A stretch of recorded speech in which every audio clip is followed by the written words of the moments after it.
Greetings, I'm John the Spirit. When you get refined storage, you basically have to make a whole new base, and welcome to Ultimate Alchemy Recap Supershorts. Wow, just look at all that refined storage. Also, just look at all that more refined storage. Oh my god. Also, ignore the entropinium exploding in the background. That's for a future episode. In this episode, we'll talk about all the many things we automated using a refined storage system. One of the things we wanted to do is passively stock certain items in the system, and the way to do that is to use interfaces. Interfaces are a useful item in refined storage to let you import and export items into the system. Any items inserted into an interface will go into the refined storage system, but an interface will also export items from the system into this bottom inventory so that outside inventories can access them by pulling out of the interface. Funny enough, since the export inventory of interface is not an inventory that refined storage sees as a system, you can slap an external storage on an interface, and that external storage will see the items in the interface as items in the system. So if you put a crafting upgrade on the interface and set it to export all these items, it will craft those items and export them, and then your external storage will believe it now has those items, which it does. Anyway, there are a lot of things apparently automated here, and you have no idea how they're automated yet, but you'll find out. One of the first things we automated is lava, and we wanted to automate it at the speed of two furnaces worth of bucket of lava ingredient smelting. To smelt 2 furnaces of bucket of lava ingredients, you need to have 4 furnaces of charcoal and 2 furnaces of obsidian. Each furnace making obsidian can run basically on one set of mechanical crafters, turning cobble into compressed cobble and compressed cobble into double compressed cobble. So it's basically perfect. And then we just set up 4 furnaces, taking charcoal from a wood barrel that also fuels all of them using our best friend flat transfer nodes. We shove all of the obsidian into a barrel, which we have an external storage on, and all of the charcoal into a barrel, which we have an external storage on, and then we use an autocrafter to turn buckets and all those stuff into bucket of lava ingredients. The bucket of lava ingredients get pulled out and shoved into these furnaces, and then those items get pulled out and shoved into this mechanical user, which now has 4 lava buckets. Set to activate block with item, the mechanical user will fill a tank from thermal expansion. We are using a reinforced portable tank, which is a higher version of the general portable tank, which you can craft. You can't craft the higher tier portable tanks, you just have to place the portable tank down and then use the refined storage hardened upgrade kit and reinforced upgrade kits to upgrade the portable tank into a higher version. We also have an external storage on this portable tank. External storages work for both fluids and items in refined storage, but you have to set it to do so by pressing type fluids on the external storage. To access fluids, you use a fluid grid. If you have a bucket in your inventory, unfortunately, you cannot just click the fluid with the bucket to get it. You have to shift click the fluid and it fills up a bucket for you. Shift clicking the filled bucket will shove the fluid back into the fluid grid. Automating lava allowed us to automate the drying of lava into magma cream and then netherrack. This is our first processing crafting recipe, so let me show you how to make a pattern out of it. You can have a pattern either be a crafting pattern or a processing pattern, which takes any number of input items and turns them into any number of output items. For example, let's add the crafting pattern for magma block into netherrack, which is a processing pattern. To use a processing pattern, you need to have a crafter that has its orange face up against a machine that can accept items. Then you can put a pattern in the crafter, and anytime the item, like netherrack, is requested, the crafter will shove the inputs, all of the inputs, unceremoniously into the machine. The crafter, however, will not pull completed items out of the machine in the same way that logistics pipes did way back in the day. In order to have refined storage recognize that the crafting is done, you need to import the items into the system using something like an importer. So we have this importer on the mechanical drying basin and it just pulls stuff out of it. It is not enough to just shove the items into a chest or drawer that you have an external storage on. You have to actively insert it into the system itself and not a chest that serves as an external storage. Because as far as I can tell, refined storage checks that a craft is done whenever an item enters it. And items that enter a drawer connected to refined storage do not really count as entering the refined storage network. Refined storage just eventually figures out that those items are there by checking. Another weird situation is the one in which you have both fluids and items in the same crafting recipe. Let's see what happens when we click plus. No fluids seem to appear. But if you click fluids, suddenly you'll see the lava bucket. And you might start confused for a moment. You might think, why the fuck can I not make a recipe that turns lava into magma blocks? I only get a recipe that turns lava into nothing, and nothing into magma blocks. But in fact, in the refined storage pattern grid, these recipes are secretly happening at the same time, so if I created this pattern, you would see it would turn one bucket of lava into one magma block, and it works perfectly. Good thing we had lava in the system. Let me show you a couple weird basic crafting things we also had to play with. Making Statue of the Thinker. If you just encode Statue of the Thinker as a normal recipe into refined storage, if you request 64 Statue of the Thinkers, refined storage will try to make 64 chisels and use each of them individually to make the Statue of the Thinker. That is so silly and goofy and dumb. So instead we're using the Extra Utilities Mechanical Crafter. The processing recipe for Statue of the Thinker only requires stone. Meanwhile, we export chisels into this mini chest, and then the AutoCrafter can use those chisels. And then an importer pulls those completed Statue of the Thinkers out from the Mechanical Crafter. We did the same thing to craft ender shards on the fly. Instead of automating them using a system like this, we just automated the ability for refined storage to craft pistons, and then the pattern is just one piston to one ender shard, but we import the iron pickaxe into this mini chest. Now for the other big thing that lava allowed us to automate, the smeltery, which allows us to get some of the most important alloys that this mod pack adds: silver, gold, and lead. Which, are not normally alloys, but as I told you in the past, we're doing alchemy, and you can get them from stuff. Because those three objects can only be made in a smeltery, and not, unfortunately, in an induction smelter, unless we are, completely super blind, we had to automate a smeltery. And this is pretty big. I think it's enough for what we need to do. We used the crafter to insert the items directly into the smeltery. Our patterns all make blocks because we cast the fluids that we get into blocks. Let's talk about what happens when we request gold, which requires 36 tin and 36 glowstone dust. All of those items get instantly shoved into the smeltery controller all at once, all 72, which means we need an awful lot of space in here. I believe this is 9x9, so there's 81 spaces in here at the moment. They quickly melt because we have a mechanical user down here that's, I guess, hidden, but it has an acceleration wand and it is speeding up the controller. We supply lava to this seared gauge using an exporter. And once it's finished melting, it will start alloying. Now, we don't want fluids to just pour out randomly with a seared drain, so we used a thermodynamics, hardened fluid duct, and refined servo. You need the hardened fluid duct because the weaker fluid duct will vanish if you pour hot liquids into it, so you need the hardened fluid duct, which requires invar. The reinforced servo pulls out fluids and has some filter slots. To filter fluids, you just need to put any fluid container into the refined storage. You'll notice that we have some pipettes and some buckets. The reason we have pipettes is because sometimes it was only convenient to get access to 144 millibuckets instead of an entire bucket of a fluid, and using a pipette from forestry is the way to store amounts of fluid that are smaller than 1,000.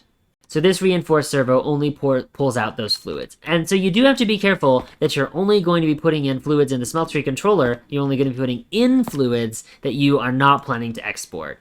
And your exports should only come from when the smeltery is finished alloying. Thankfully, these alloying recipes are not stacking or anything. You don't need silver to make gold or whatever. The fluids fall into a casting basin, which this mechanical user has an acceleration wand on, of course, so that it runs faster, and then item flat transfer nodes pull the blocks into this chest. Because of the way the ratios work out, we have chosen patterns that create 4 outputs, which is interesting because I think I fucked up this pattern that should turn obsidian and 4 sand into 4 hardened glass. So anytime we shove items into the smeltery, they will be exactly enough to make 4 blocks of the output item. The reason for this is that, basically, lead and silver both require iron. So if you tried to craft lead and silver in the smeltery controller at the same time, you would instantly die. More accurately, some of your iron might be used to craft lead, too much lead, or too much silver, or something terrible could happen. You never know. And so you don't really want to mix fluids, so you only ever want one recipe to be going on in the smeltery controller at any given moment. So if we're only going to have one recipe in the smeltery controller, and the smeltery has a set amount of time it takes to create recipes, and those recipes can be parallelized, we should make as much as possible every time we craft. And so that is why our crafting recipes are big TM. However, in order to block a crafter from adding a new recipe to a machine which could fit that new recipe, because the crafter will always try and put a recipe into a machine if there's enough space for all ingredients in the recipe. In order to block the crafter, you need to change the redstone mode. Our current redstone mode is that a redstone pulse inserts the next set of items. In order to ensure that the crafter only gets triggered when all 4 blocks have been removed from the casting basin, we do a variety of things. We shove those items into a chest first. We have an importer that pulls them in. It has a stack upgrade, but it only works when there's a redstone signal on. In order to make sure there's 4 items in the chest, we use an inventory reader from Integrated Dynamics. Readers in Integrated Dynamics work by revealing certain aspects of the object they're attached to in various variables. This variable tells you if the inventory is full. Right now, it says it's false. The variable we're using is the inventory count variable, which comes from the inventory reader, and it tells you how many items are in the inventory. In order for Integrated Dynamics to have access to the contents of that variable, you have to stick it in a variable store. So this variable is connected to the inventory reader, but it has to be stored somewhere.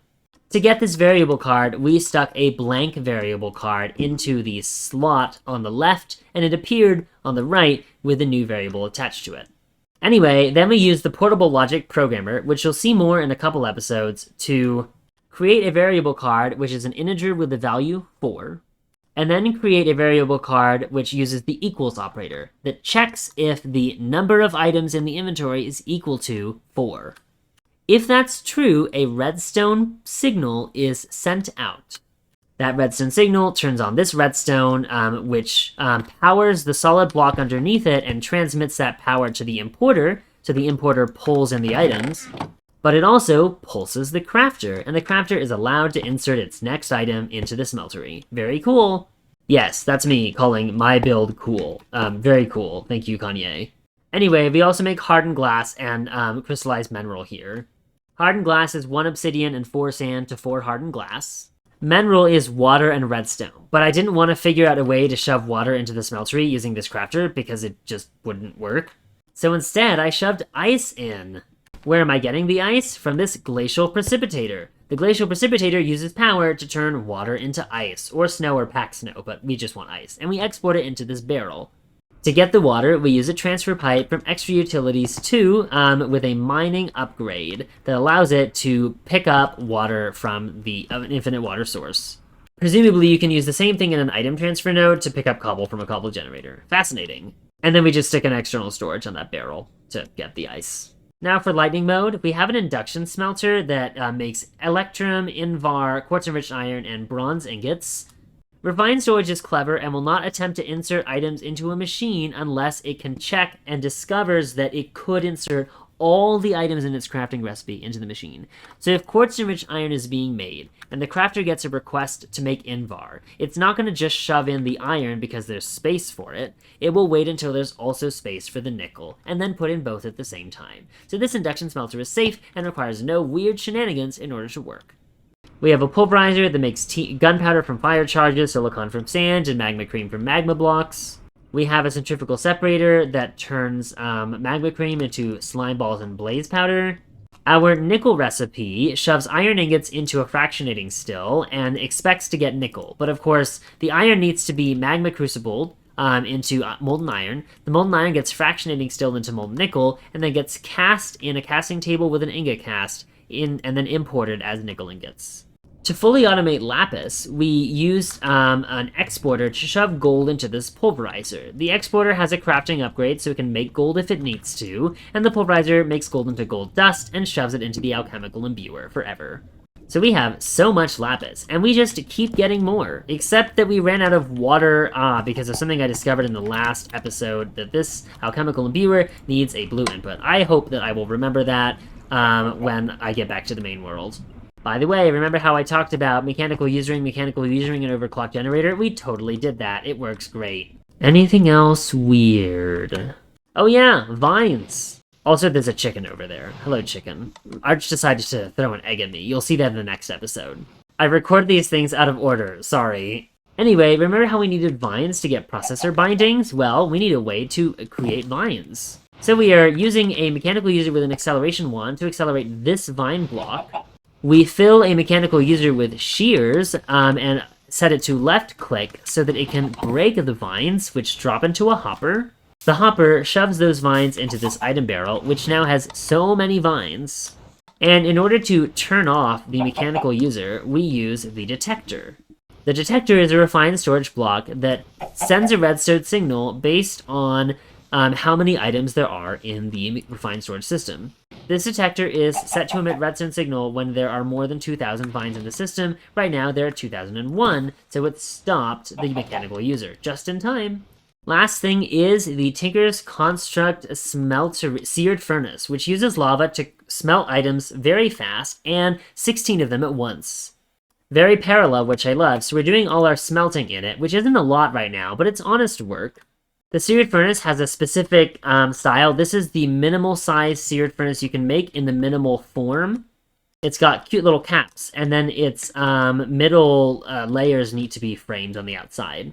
You can't put a controller in the corners of the frames, which means you only ever have access to 2 slots with the controller, and we need 1 slot to insert items and 1 slot to extract them. So how on earth are we to mechanical user acceleration wand it? Using an ender porcupine. The ender porcupine allows you to transmit the action of a mechanical user or other extra utilities block to a different spot in the world. You'll notice that if I hover over the mechanical user, it shows an outline around the controller. You can set the start range and the end range. The larger the range and farther the range of blocks that the ender porcupine has access to, the more grid power it will take. Right now, I believe it only uses like 1 grid power or something. For some reason, the single-player version of this world is not showing me, maybe because I'm not on the force that has this grid power, but no, whatever. In order to obtain the grid power for the Ender Porcupine at constant use, instead of using a manual mill, which you have to right-click in order to add grid power to the system, we just used 2 fire mills, set up some netherrack with some fire, and the fire mills give us 4 grid power each. Anyway, that's most of the things, that's pretty much all of the weird things we've automated with refined storage. There's like lots of random shit in these crafters, and these interfaces can be used to keep items in stock, but like, we already talked about that, so. I think that's it for today's very long episode. Refined storage episodes always do seem to end up like this, or 82 episodes, or whatever, inventory management and crafting system you're using. In the next episode, Arch will star, and we will talk about how we got into Alfheim. At the beginning of that episode, I will lie to you and tell you that in that episode, we'll show you both Alfheim and the behavior of our Entropinium system. I will not. It's a 2-episode project. But sometimes you say things, and then you do the episode, and you're like, where did the time go? But anyway, Arch makes it fun. I'll see y'all in that episode. If you have any comments for viewers who may be playing this mod pack and need ideas on what to do, let us know in the comments. We cannot take your feedback because all of these episodes have already been made. But we love your comments anyway. Thank you. Anyway, see you in the next one.